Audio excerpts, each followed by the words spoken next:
Nous allons maintenant rentrer dans des notions un petit peu plus compliquées du langage SQL, les fonctions SQL.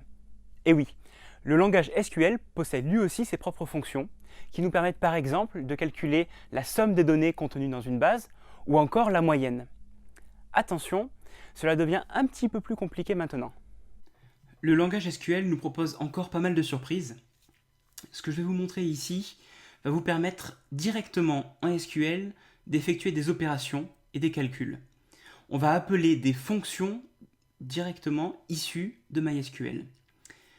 Par exemple, ici vous voyez le nom à chaque fois est affiché avec une majuscule au début en général et des minuscules.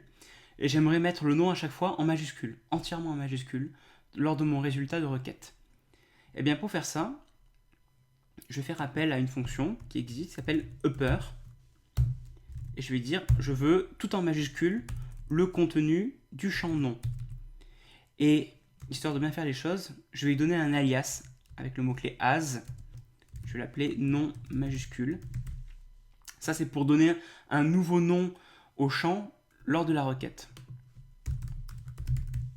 Voilà, je garde juste ça. Je récupère le champ nom en majuscule et je l'appelle nom majuscule dans la table jeux vidéo. Ça ne modifie pas le contenu de la table, ça simplement change les éléments à l'affichage. J'exécute et vous voyez, tous les noms maintenant sont récupérés en majuscule avec un nom de champ qui s'appelle nom majuscule. Mais rassurez-vous, si vous cliquez à nouveau sur afficher, rien n'a changé. C'était simplement lors de la récupération des éléments que la fonction a été exécutée et donc que les éléments ont été mis en majuscule. Alors il existe d'autres fonctions comme ça, on a vu upper, on pourrait aussi voir lower, etc. Mais je vais déjà revenir avec vous à l'éditeur de texte et on va ici récupérer le champ en majuscule pour faire nos essais. Upper non as non majuscule. Je vais garder ici la requête préparée avec le paramètre de la console pour ne pas changer par rapport à tout à l'heure. Par contre, ici, je n'ai plus de champ nom, j'ai un champ non majuscule lors de mon retour de requête. Donc je dois impérativement changer ici et mettre non majuscule. Ensuite, je vais récupérer les autres champs, console et prix, comme on le faisait avant, en le séparant par des virgules. Voilà, j'enregistre. Je reviens ici, j'actualise, et les noms sont affichés en majuscules. Il existe d'autres fonctions très simples comme ça. On va en essayer quelques-unes pour s'entraîner et pour s'amuser. Par exemple, à la place de upper, on peut faire lower, qui va juste mettre en minuscule. Et du coup, histoire de changer, je vais mettre non minuscule ici, qui est mon champ alias, qui est mon nouveau nom de champ pendant l'exécution de la requête. Voilà, et du coup, j'aurai tous les noms en minuscule. On peut vérifier, voilà, c'est écrit entièrement en minuscule. On peut aussi récupérer la longueur du texte, par exemple avec la fonction length, comme ceci. Et du coup, je vais l'appeler longueur pour que ce soit plus clair. Et là, ça va afficher le nombre de caractères en fait qu'il y a dans le nom du jeu vidéo. On regarde, voilà, ici il y a 16 caractères, 11 caractères, etc.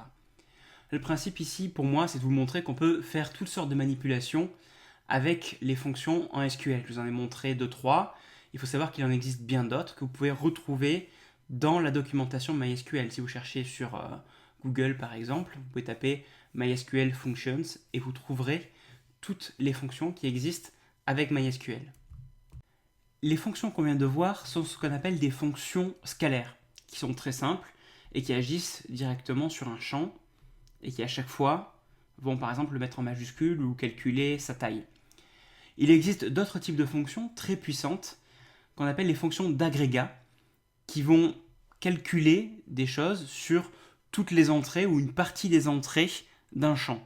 Par exemple, il y a la fonction AVG qui signifie average qui fait la moyenne sur une colonne. Par exemple, on pourra avoir la moyenne des prix de tous les jeux vidéo qui sont stockés. Essayons ça directement ici. Select AVG prix from jeux vidéo.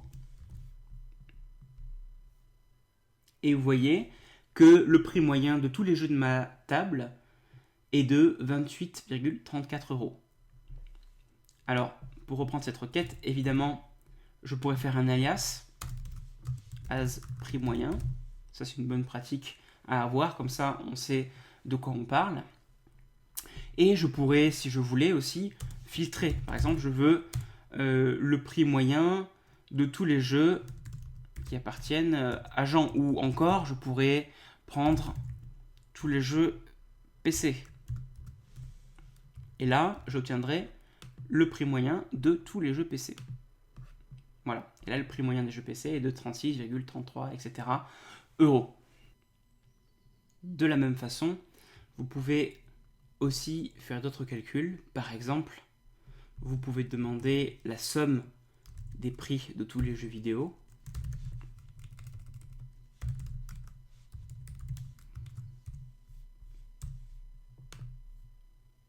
Et vous voyez qu'il y en a pour 1417 € de jeux vidéo.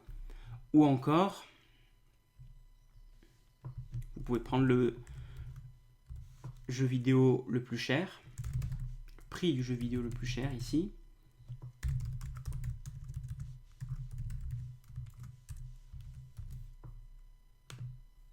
Et vous voyez que le prix maximal pour un jeu ici est de 60 €. Et vous pouvez aussi, du coup, demander le moins cher en demandant le minimum.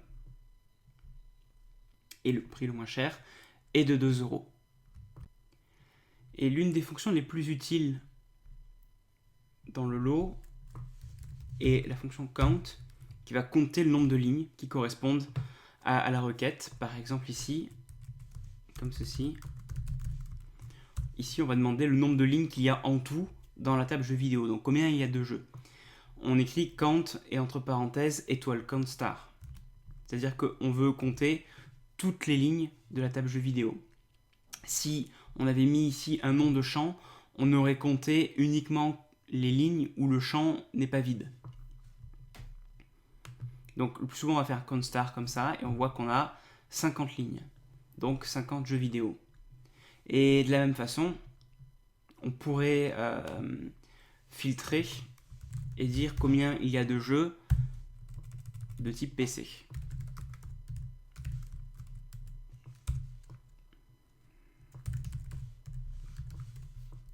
Et là, on voit qu'on a 6 jeux de type PC.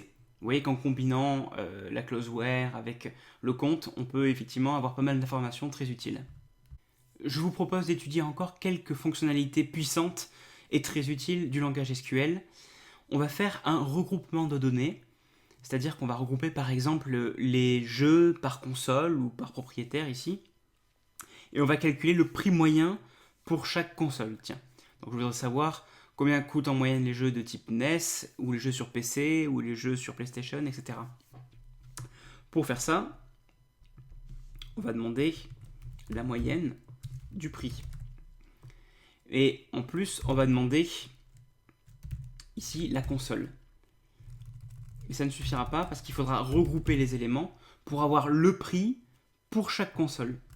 Du coup, on va faire un group by, c'est une clause group by, et on va regrouper les éléments par console, ce qui nous permettra d'avoir une information de prix moyen par console. J'exécute, et là je vois le prix moyen pour chaque console. Par exemple, sur PC, le prix moyen est de 36,3, sur PlayStation de 26, sur GameCube de 47, etc. Évidemment, tout ça peut être combiné, et je peux ordonnancer par prix moyen, pour prendre les prix les moins chers en premier. Alors pour y arriver, il faudra que je donne un alias as prix moyen, et là je dis ordonne-moi ça par prix moyen. Voilà, les prix les moins chers sont ici, et les prix les plus chers sont ici. Avec la clause having, on peut ici filtrer en fonction du résultat du regroupement. On le fait après un group by, et on écrit having, prix moyen est inférieur ou égal à 10 €, par exemple. Alors having, ça ressemble effectivement beaucoup à une clause where, vous me direz. Effectivement, c'est une sorte de where, mais qui va s'exécuter après un regroupement, ici, après le regroupement par console. Si on avait utilisé where à la place de having, on aurait fait le prix moyen uniquement sur des éléments dont le prix est inférieur ou égal à 10, par exemple.